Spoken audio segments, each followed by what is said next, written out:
Coming to you from a cozy little condo high atop Old Fourth Ward, Atlanta.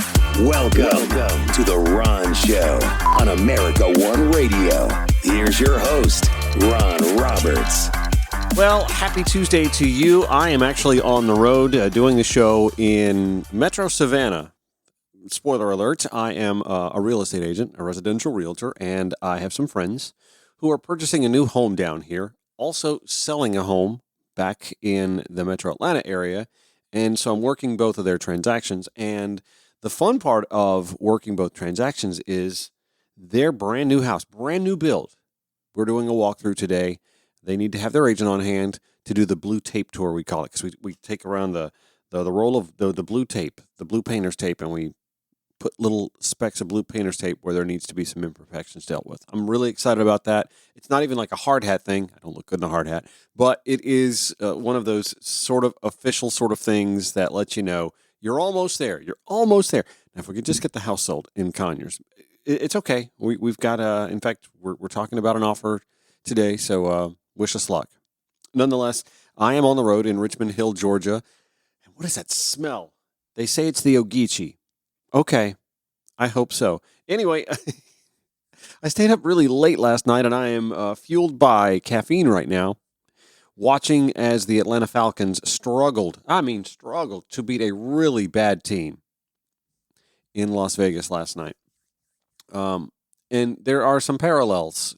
Follow me here. I know you don't come to this podcast to listen to me talk about real estate or sports. We've got the real estate out of the way. The sports is more analogous as we dive into what I'll discuss on today's podcast, which is a fight for the direction, the ideology, the future of the Democratic Party. The Atlanta Falcons, to me, are like the Democratic Party in so many ways that are just chuckle-worthy that psychologists would spend hours having a field day with a discussion on my behalf about this. No, the Falcons are a little bit like the Democratic Party, fully capable of winning, have all the pieces, have the tools, and yet sometimes they snatch defeat from the jaws of victory. Las Vegas Raiders are a little bit like the Republican Party. I mean, sure, there's some talent over there, but in large part, they're actually very rudderless, and you just don't see where they're going with this. Again, you don't have to follow sports to understand where I'm going with this. Understand that last night I stayed up really late to watch a Falcons football team that is supposed to be a playoff caliber football team taking on a 2-11 team with a quarterback that the Falcons got rid of because he wasn't that good. And they struggled. They won barely 15-9. Exhilarating, inspiring stuff, right? I'm sure they were popping water bottles at the very minimum in the locker room and having... No, they weren't. They were just... It was very workmanlike. Oh, my God, I can't believe we struggled to win this game. And Falcons did, but there's questions about leadership now. Who should be the quarterback of that team? You've got the stalwart, the 36-year-old veteran. His name is Kirk Cousins. Super nice guy. Seems to very much be all about, lifting the team and wanting to win, driven, et cetera, and so on. He's also a 36-year-old man, and in the NFL, as a quarterback, that's an old age. His limitations seem apparent. He's not very mobile. He doesn't seem to have the strong arm he used to have. And now his decision-making is starting to be called into question. The entire reason that he's playing that position is because he is the veteran, the team leader, who's going to make the sound decisions, snap judgments on the fly. And right now, in fact, not just right now, for the last month and a half, for 6 weeks or so, he's not made very good decisions. Snap judgments on the fly. He's not making those good decisions. And when you don't have the scrambling ability, the cannon arm, you at least have to have that one attribute. What's between the ears? And he's lacking that, which is why I think the statistic is in the last 5 games, he has thrown 9 interceptions. That's not good. And 1 touchdown. It's also not good for 5 games. 1 touchdown to 9 interceptions. That's awful. Meanwhile, the Falcons also, the same offseason they hired that guy and paid him a ton of money, drafted a quarterback who will eventually replace him, a guy by the name of Michael Penix. And again, if you don't follow sports, that's fine. Just hang with me here long enough for the analogy. Michael Penix hasn't played more than, I think, 5 snaps of football all season, mostly like mop-up duty in some blowout game. In fact, it was a blowout game that they weren't winning. Anyway, Michael Penix is the future. He's also a 24-year-old rookie, which is kind of old for a rookie. He played college football through the COVID years, and there were some extra years here and there. He also dealt with some injuries. He is more mobile. He has the better arm, but he's the rookie, so he doesn't have the between-the-year stuff yet, you would think anyway, to overcome obstacles while on the field. And yet the Atlanta Falcons clearly have a quarterback problem. In the last 5 games, 1 touchdown, 9 interceptions. It's not good. Interceptions are when the opposing team catches the ball, and you don't want that, right? So it seems obvious to anyone who's watching there needs to be a change in leadership. And yet the coaching staff continues to stay with the old guard. We're watching this happen within the Democratic Party. I know you're going, oh, here it is. Finally, he's going to talk politics. We're watching this happen within the Democratic Party all over again. And again, and again, and again. Alexandria Ocasio-Cortez, up for a leadership role, a House oversight leadership role, was not elected to said leadership role by her party by a 24-17 margin. And she's doing the public face thing. She's, it is what it is. We'll continue to fight the good fight. She's being a team player. She is the backup quarterback holding the clipboard on the sidelines who keeps chiming in to the guy who is playing and helping him win.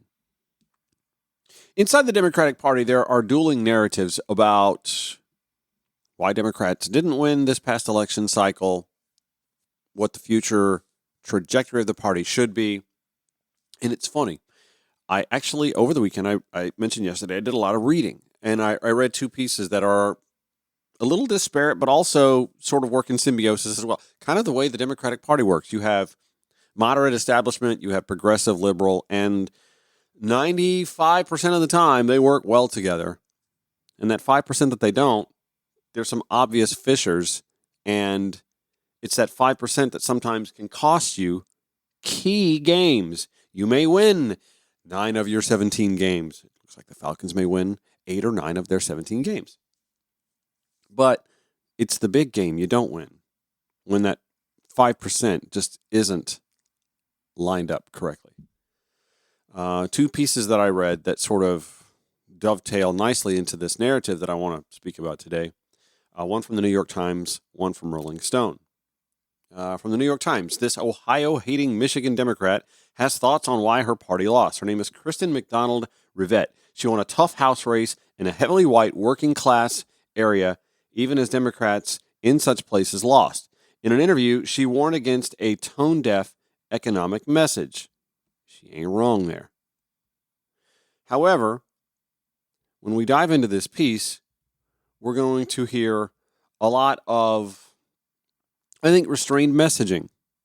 And that's fine.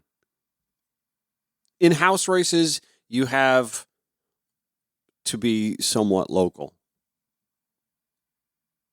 And the piece from Katie Gluck at the New York Times goes into a little background on this House district, on this candidate, and how Representative Rivette managed to win it. And then you go to the Rolling Stones piece here by Nikki McCann Ramirez. Democrats' new progressive leader. Diet republicanism won't work. Texas Representative Greg Cesar talks Trump's lies, Democrat soul-searching, and kicking corporate interests in the shins. Okay, you got my attention. The Bernie-crat here that I am. You got my attention. And I want to dive into both of these pieces and sort of assist in the conversation about the soul searching that the Democratic Party is going through right now and trying to see if we can find some common ground. Because if there's one thing I can tell you about being a Bernie Democrat, my age, it's that I also can concede that there are some crazies on the progressive side of the aisle, if they're even still in the fold anymore. Famously, we lost Joe Rogan, who was a Bernie supporter in 2016 before he eventually endorsed Gary Johnson, because Gary Johnson went on his show. That's the only reason he endorsed. He literally told a reporter, that's the only reason I endorsed. He came on my show. Well, Donald Trump came on his show this past election cycle. Kamala Harris famously didn't. And Joe Rogan, of course, endorsed Donald Trump. Now, I don't think it's as simple as he came on my show, that's why I endorsed him this time. There are a lot of disaffected progressive voters who just aren't smelling what the Democrats are cooking. They're not coming to the buffet to taste it. And I think that's something that Democrats need to work on. And it feels as if nobody is really saying that. Democrats have for decades tried to woo back the elusive Reagan Democrat. I've said for as long as I can remember, there's no such thing anymore. They're Republicans. That's what they are. It's what they left the party to become, never to return. And we talked over the last few weeks about right-wing media, talk radio, Fox News, OANN, and how those devices, those ecosystems, have taken that Reagan Democrat and made them lifelong Republicans, never to be redeemed, nothing that the Democratic Party can do about it, nor do I think they should. Honestly, I just don't. It's hard to unindoctrinate the indoctrinated. The Reagan Democrat is a voter, in my mind, that was always a conservative and usually white, predominantly male, Judeo-Christian. You throw all that together and you have the makeup of your prototypical Republican voter. Not that you can't be white, male, Christian, and have some conservative principles and be a Democrat. It's just that you're going to be Joe Manchin, and you're not going to see eye to eye with the Democratic Party 100% of the time. I believe it was 91% for Joe Manchin with the Joe Biden agenda, if I remember correctly from yesterday, but not 100%. And that's fine, too. The Democrats, I said yesterday, are a big tent party. They represent a lot of varying ideologies and factions and marginalized communities and better represent, I believe, the whole of the United States in principle. But Democrats also have to decide, are we going to keep trying to go after an elusive voting bloc that just refuses to hear you out? Or are you going to finally start paying attention to the voting bloc that your party's platform is almost in lockstep agreement with, but you keep pushing to the side because you're afraid that the voting bloc you can't win over is going to judge you for it? Like, why does it matter? It's like being single and you want to date this guy. You really want to date this guy. You don't know why. You just have these urges, these feelings, something about him, the way he smells, the way he talks, the way he walks. He may not really match up with you all that well, but there's just something about him and you can't shake him. And so you keep trying to go out with this guy. Meanwhile, there's a really good guy who adores you, who shares all the same interests you do. You're attracted to him, but you really just, this other guy, you just can't shake him. And yet you just keep spurning the dude who is meant to be hand in hand, walking through life for you for the rest of your life. You are literally evading happiness because there's just something about that dude who doesn't work for you that you just can't stop chasing him. So we'll dive into these two disparate pieces. The hardworking, blue-collar, working-class, white Democratic representative who somehow won a Michigan House race in a district that should have gone red. And then we'll match that with the Texas progressive who says diet republicanism will not save the Democratic Party. All right? Strap in. It's going to be a long show. Thank you for listening on the American One Radio app, AmericanOneRadio.com, Progressive Voices via TuneIn or wherever you podcast. And, of course, we'll have both of these links in the show notes at RonShowATL.com. You can follow The Ron Show on your preferred social media platforms at RonShowATL, Facebook, Twitter, X, Instagram, Threads, Blue Sky as well at RonShowATL. 404-919-2725 if you ever want to call the show, Ron at RonShowATL.com to drop me an email. The analogy I gave you where you've got the guy that you know in your heart of hearts isn't right for you, but you just can't shake him. You don't know how to quit him. And then the good guy. Here's a better analogy, actually. Let's just say the guy's name is Brad, the one who you would love to connect with, and yet he's not feeling you. He's not going to ever date you. He's never going to ask you out. He's certainly never going to get on a knee and propose to you. Brad is the one you keep chasing. And then you've got Trevor, who adores you, who has a good job, who has his shit together, who agrees with you on 99% of issues, who wants the same things out of life that you do, same interests, etc., and so on. Trevor's perfect for you. You don't see it because you're hung up on Brad. You just can't shake Brad. And even worse, Brad is constantly telling you, you don't need to hang out with Trevor. Why are you hanging out with that loser? You're not going to go out with him, are you? Hey, Brad, shut the fuck up. You're not going to ask me out. So why does it matter what you think if I decide to show some interest in Trevor? Is that working for you now? That's kind of what Democrats do. They're constantly worried what Brad thinks. The Reagan Democrat, the moderate Republican. They're constantly worried what Brad thinks. And in doing so, they keep repelling Trevor.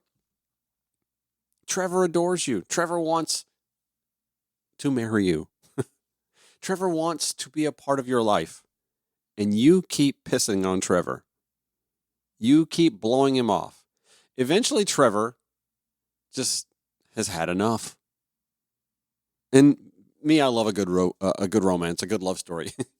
I keep hoping you'll finally wake up one day and see that Trevor is right for you, girl.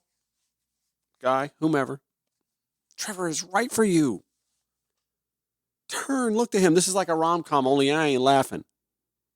Turn, look to Trevor. He's perfect for you. It's like watching one of those rom-coms, and we all see that, right? Trevor's the right guy. If she could just get out of her own way with that dipshit Brad. How many rom-coms have we seen? Like, where's Katherine Heigl on Anita? Oh, gosh. That's what Democrats have been doing for decades, it seems. Decades. Waffling on policy, being soft on progressivism, soft on their own liberalism. It was a dirty word for so long, thank you, Rush Limbaugh, to even call yourself a liberal. People were afraid. Do you remember this? How long it took for folks to not be afraid to say, yeah, no, I'm a liberal. And now liberals are afraid to say they agree with progressives, even though they do about 98.5% of the time. And just keep repelling the progressive wing of the Democratic Party. They kind of chuckle when Republicans or conservative pundits mock the squad, You agree with the squad. Why would you like, I just don't understand it. Girl, stop trying to win over Brad. Stop trying to score points with Brad when Trevor is a damn good dude. Make you happy in life. You would win in life going forward if you would finally realize, oh my God, Trevor's the one and he's been there all along. And that's the kind of conversation that I think Democrats need to start having. And I think that there are enough Democrats. You've got the establishment types, then you've got the progressive types, and then you've got the folks in the middle who are like, well, we all see this. We know that these voters are there if we'll just, embrace them, welcome them into the fold, let them be a part of the conversation, let them be a part of the process. And dare I say, start winning elections again? Two pieces that kind of put this into focus when we return here on The Ron Show. America One Radio, Progressive Voices via TuneIn or wherever you podcast. Broadcasting 5 days a week to make common sense common again. This is The Ron Show on America One Radio. I've said for a while now that the American voter is drawn to strength. And it doesn't necessarily mean that you have to look the part. Donald Trump doesn't look the part. He does kind of have that Brooklyn bravado, but he's not a muscular man. He just talks tough. And anyone who kind of knows his backstory knows what a facade all of that is, but he talks tough. And because he's always been in a position to be able to talk tough without repercussion and to be able to wield authority just because he was born wealthy and gets to lead things like businesses or cults or parties or now the country, he gets to talk the talk. He gets to talk as if he's got the big stick. When the fact is, he's kind of a weak man. Not very strong. Not very physically imposing. He's just a guy who's always had the ability to talk tough. But Republicans like to talk tough too. Ted Cruz loves to talk tough. Ted Cruz tucked tail and took off for Cancun, though, when things got a little too icy in Texas, didn't he? That's the thing. Republicans love to talk tough, but they're not very tough people. In fact, Republicans just completely went jelly-spined in the face of the ascendancy of Donald Trump in the first place. Their inability to stand up to him is why he is a free man.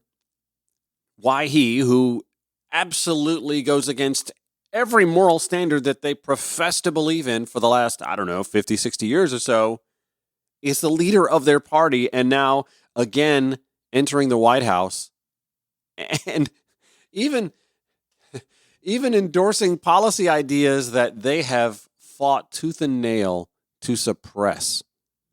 Which is why you hear stories or read stories even from progressives in the Democratic Party who are like, if he somehow gets that onto the House floor or onto the Senate floor, I'm voting for that. A 10% cap on credit card fees? Yes. Sign me up. Every time. That's what Elizabeth Warren said. Senator from Massachusetts, Elizabeth Warren. She's like, put that on the floor. Put that to a vote. We will definitely sign up for that. This is a prime example of where Democrats don't show strength. Like, Democrats believe in that kind of shit wholeheartedly. Like, you can't profit off of a 10% interest rate on top of then get out of business, right? Democrats couldn't get their moderates to agree to a 15% cap when progressives were trying to push that kind of legislation through years ago. 15% cap. Oh, that's crazy. That is way too liberal. That is nuts. Donald Trump went on the campaign trail and said 10% cap. And I don't think he'll do it. I certainly don't think that those in the House or the Senate that his party controls are ever going to bring legislation like that up. But that's where the Elizabeth Warren says, and when they don't, and when he doesn't push for that, we're going to call them out on it. That's what I want to see. Because American voters are drawn to strength. Stand up for what you believe in. Hold fast to what you believe in. Don't ham-hand it. Don't be wishy-washy about it. That's part of the problem, I believe, with the Democratic Party in the last 3-4 decades. Katie Gluck in the New York Times gives us one perspective of the direction of the Democratic Party, and then we'll go to the Rolling Stone piece, and I'll bring that into the fold as well. Katie Gluck writes, Democrats, rejected by many voters and headed for life in the minority in Washington, see few reasons for optimism these days. But a rare bright spot for the party comes from an unexpected place, a House district in Michigan that is home to many white working-class residents, as well as counties that shifted hard against Vice President Kamala Harris in the fall. Republicans had hoped to capture the seat in Michigan's 8th district after Representative Dan Kildee, a Democrat and local institution, retired. Instead, State Senator Kristen McDonald-Rivette won by 6.7 percentage points. This is a big win, a really important win in a tough seat, said Governor Gretchen Whitmer, Democrat of Michigan. The article continues, Ms. McDonald-Rivette is an Ohio-hating Michigan sports enthusiast and mother of 6. I know, she said in one memorable ad, that's a lot. She has a coarse take on politicians, using a bleeped-out expletive in the ad to call most of them full of garbage. Her milk-guzzling 15-year-old son, she liked to say, kept her closely attuned to the price of groceries. She will hold a freshman leadership position with the moderate New Democrat coalition in Congress. The New York Times caught up with her about why her party's economic messaging alienated some voters, what national Democrats could learn from her race, and why she spent, quote, almost zero time discussing the state of the nation's democracy. Here are excerpts from the interview, which have been edited for length and history. Katie Gluck asks, you outperformed Vice President Kamala Harris across a challenging district for your party. What is the biggest lesson the national party should take from your victory? We focus continually, the representative writes, almost exclusively on pocketbook issues, on getting more money in people's pockets. I spent a lot of time on TV looking directly into the camera and talking about how I worry about the same things. We set out from the very beginning to not make my congressional race a surrogate for the top of the ticket. This was a race between me and my opponent, my work, not just in the state Senate, but my lifetime work of having accomplished things that impact the economic stability of families. Very basic needs feel like they're getting further and further out of reach. Any campaign that's not talking about that and concrete ideas to address that will not be able to win a district like mine. Again, that is Representative Kristen McDonald-Rivette, who won a tough House race in Michigan. She is a moderate. And the irony is, she's not wrong. It's just that progressives in and outside the Democratic Party have been talking about these sort of issues for a long time. It's just been, I guess, popular with those in power in the Democratic Party and the Republican Party for certain to mock things like Occupy Wall Street, beatniks and freeloaders and hippies camped out at Occupy Wall Street, for example. What became of Occupy Wall Street? Can you think of something tangible that came from Occupy Wall Street? Because I can't. And President Barack Obama was president of the United States during Occupy. Did the minimum wage come up this election cycle? From anybody? Hardly. And to say something about it would have made you sound like Bernie Sanders, who's no moderate. Next question in Kristen Rivette's piece here, Katie Gluck's piece about Representative Rivette. Does the National Democratic Party have a perception problem in your district? Rivette says, it's not about a rejection of Democrats and acceptance of Republicans. It is a rejection of anybody they feel is not like them and is not talking straight. I don't think that means that we've seen this big Republican sweep. Okay, I agree with her on this. I think what it means is that people want to feel seen. A lot of what they see from people on both sides of the ticket, frankly, are talking points, generalities, promises that aren't kept, language that they don't actually use. Glick asks, like what? Rivette says, I don't want to talk about inflation. I talked about the price of eggs. We're not, having a conversation about the market. We're not talking about interest rates. A huge swath of folks in my district work in the service industry. We can talk about raising income, or you can say, I'm not going to tax your tips. That is so real. That is something, by the way, Democrats got caught flat-footed on. Now, again, this is a core issue that progressives, establishment Democrats, if the Republican Party brings that up while Trump's president, sign off on it, vote for it, just do it. It's not going to hurt you if they propose that and pass that legislation. It's not. It's just not. I mean, you can nitpick about what tips mean, like the definition of the word tips. This needs to be like legit service industry folks and not hedge fund managers who already make millions who will then get tips. No, you got to stifle that bullshit and call it out when they try to pull that stunt. But the no taxes on tips thing, yeah, Democrats got caught flat-footed on that. The Social Security tax too, yeah, caught flat-footed on that, and should have not just said, yeah, we'll do that too, but like been boisterous about it. Oh my God, what a progressive issue for Donald Trump to espouse. Hell yeah, we'll sign up for that. Instead of quietly going, yeah, no, we agree with that too. You didn't own it. You let him own it. Next question. What's the single most important thing Democrats can do to win back the voters who supported you but not the top of the ticket? Rivette says, we have to base our campaign in economic reality. Yeah, the Occupy Wall Street folks thought that too. The system feels stacked against so many people. And when we take those messages and we want to talk about a sort of esoteric policy ideology, you lose people. There are big parts of our government that are broken, that have to get fixed. And we actually need to help people earn more money and keep more of their money, especially working class people who are making less than $60,000 a year. Rivette's not wrong. Let me, however, pivot to the other piece that I told you I was going to talk about. The Rolling Stone piece that Nikki McCann Ramirez wrote, where she spoke to what she believes is the Democrats' new progressive leader, who says diet Republicanism won't work. This is Texas Representative Greg Cesar, who spoke to her about Trump's lies, Democrats soul-searching, and kicking corporate interests, quote, in the shins. This piece begins. Greg Cesar won re-election to the Austin City Council the same year that Donald Trump won his first term in office. The son of Mexican immigrants, Cesar made clear he had no plans to entertain the whims of an incoming president who had made vitriol against his community a center point of his political persona, saying, lots of people, including Donald Trump, are calling for healing and unity today. He wrote that the day after the 2016 election. I won't call for healing. I'm calling for resistance.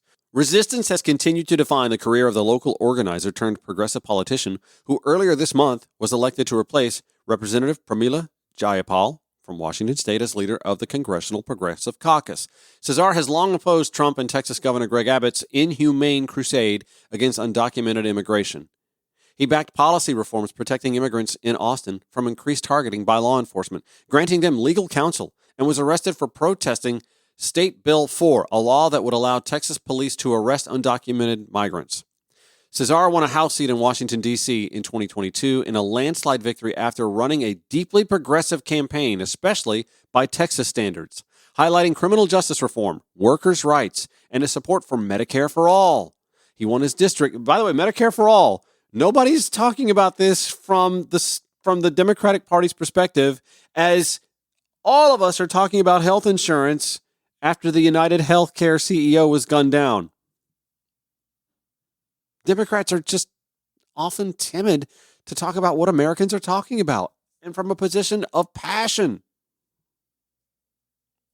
Anyway, back to Cesar. He won his district again with 63% of the vote this November. Cesar, now 35, has now been tapped to lead the House Progressive Caucus at a crucial juncture as Democrats wrestle with how to respond to Trump winning a second term in office. Cesar recently spoke to Rolling Stone about his belief in a way forward. As the incoming Trump administration plans sweeping, draconian transformation of the nation, Cesar holds that it is Democrats' responsibility not only to obstruct the worst of the MAGA agenda, but to take on a serious reimagining of the party, one that recenters the needs of working-class Americans and shucks off corporate interests. Cesar believes progressives can, quote, supercharge this push within the party and tell the real story of what is responsible for what ails America, rather than letting Trump and his cronies control the narrative and scapegoat immigrants and other marginalized groups. Rolling Stone reporter Nikki McCann Ramirez asks, there's been a lot of talk about what went wrong for Democrats this year and where the party should be going. There's also a lot of anxiety that this defeat will be taken as a sign that the party needs to pivot rightward and align themselves more with a Republican approach to immigration, the economy, and social issues. What do you think the party should be focusing on right now? Cesar says, I'll caveat this with two important points.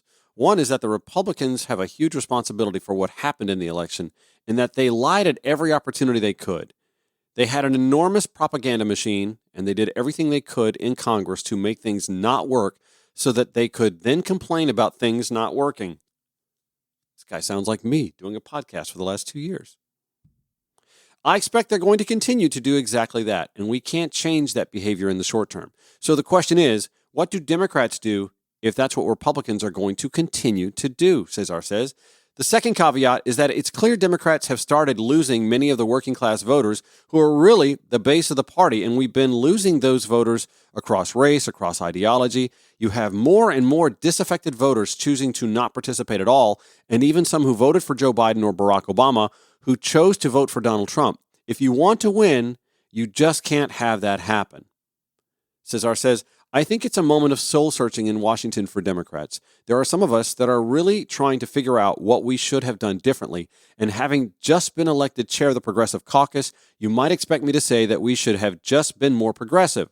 I'm actually here to argue that the party doesn't need to necessarily run further left or further to the right. We just need to run directly at the issues of working-class people and be authentic leaders for that. Yes.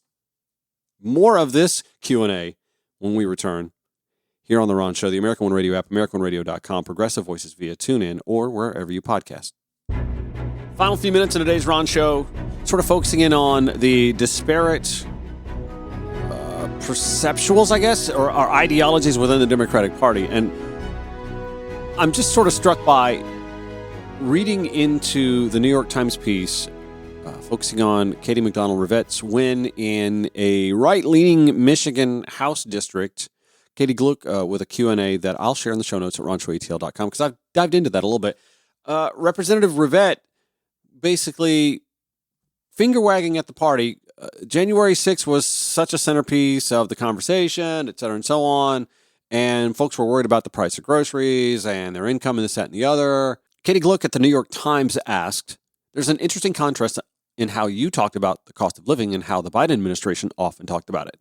Rivette said, when we talk about the economy and the data points that are typically associated with measuring the economy and the jobs report and all those things, great, beautiful and nice, leading indicators, all that. That doesn't mean anything to people who don't have money in the market and aren't watching at that level. What really matters to them is how much it costs at the grocery store and the gas pump. While we were trying to say, look, we have a softer landing, we're doing better than anyone else post-pandemic, it lands on families in my district as tone deaf when they can't afford to eat meat more than once a week. She's not wrong. Messaging was definitely part of the problem, and it is really hard to say, oh, it could have been a lot worse. I've said that many times before. But she also leaves out the part where the opposition party was completely hyperbolizing and disinforming at an alarming rate. She spoke later in the Q&A about how to raise her district's median income, and, labor organization can help with that. Raising the minimum wage can help with that. Those are progressive policies that Democrats have been shy about espousing for the last 30, 40 years. Let me go back to Greg Cesar, the new Progressive Caucus chair, where he said, I think that going and trying to pretend to be Republican light or to just discriminate a little bit less than Republicans or to just be the party that isn't Trump clearly hasn't worked. Cesar continues, it isn't right for us to allow discrimination against people, but I don't think that it works politically either. The trans community comes to mind. I think what works is if we tell a clear and authentic story to the American people about why they feel screwed over. And that's something the Democratic Party hasn't been able to do. we shouldn't throw trans people under the bus or throw immigrants under the bus. Instead, we should point out that it wasn't a trans person that denied your health insurance claim. It was a gigantic corporation that went unregulated by the Republicans. Yes, it's not an undocumented immigrant raising your rent. It's a Wall Street hedge fund that's doing it. And Trump is appointing those guys to his cabinet. I think the Progressive Caucus is ready to tell that kind of story and supercharge that kind of message inside the Democratic Party. I love this question from Nikki McCann Ramirez at Rolling Stone. Progressives in Congress are often maligned for making the public argument that Democrats needed to refocus on popular economic issues. How are you looking to strengthen the caucus position in this term, especially coming in as the minority party? Greg Cesar says, we've heard moderate pundits say Democrats should have focused more on housing and childcare, for example. Well, that's great. I'm happy to welcome them into the tent because it was the Progressive Caucus that pushed for legislation to bring down housing costs and that pushed for legislation to keep childcare costs at 7% of a person's income. It was the more corporate part of the Democratic Party, crystallized by Kyrsten Sinema and Joe Manchin, that actually blocked the legislation to reduce housing costs and reduce childcare costs. Now, let me take you back to the New York Times piece where the moderate Rivette says, I would love to be able to make some progress on restoring the expanded child tax credit.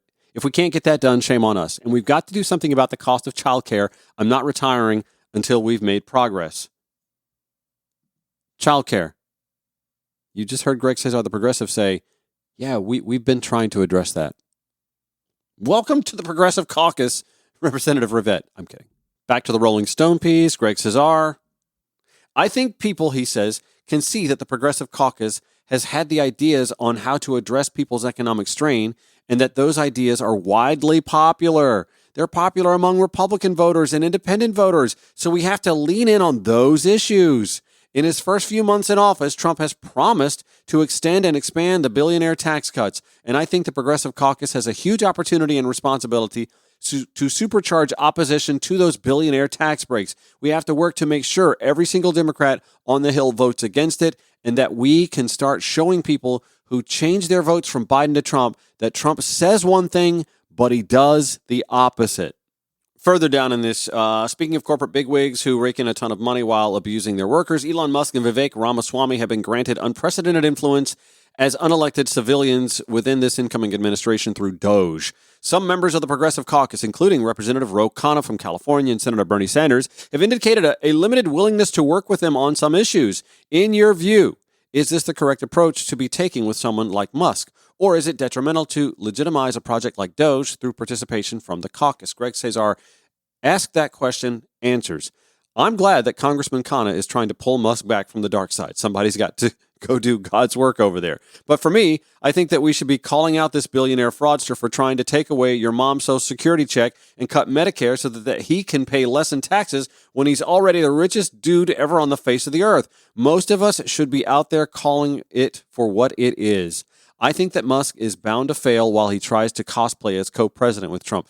They're going to get sick of each other. They're incoherent. They're incompetent. Wow. There's this unfortunate idea among some that just because you are worth $1 gazillion that you know something that everyday people don't. I don't have high hopes for Musk's experiment here. I think he's going to mostly have stupid or terrible or hurtful ideas. If he happens to have some decent ones mixed in there, of course, will be for anything that's actually helpful to people. I just don't have high hopes that he's going to be for anything that's any good. I appreciate that Senator Sanders points out that there is misuse of dollars within the Pentagon that we should be spending on people. I'm afraid that Elon is going to find dollars within the Pentagon that he wants to spend on himself. It's just so funny reading these two pieces, one a moderate, one a progressive. They're saying the same things, basically, but only one side of the ideological spectrum within the Democratic Party has been consistent on messaging and consistent on pushing for things that the working class American says they want. This is why we lost the Joe Rogans of the world and can get them back by showing some spine the next 2 and 4 years in the Trump presidency. That's going to do it for The Ron Show. Both these articles, I'll have them in the show notes at ronshowatl.com. Replay 5 to 6 p.m. on America One Radio, 11 to midnight, Progressive Voices via TuneIn, or wherever you podcast. Back tomorrow, 9 a.m. on America One Radio. We'll see you then.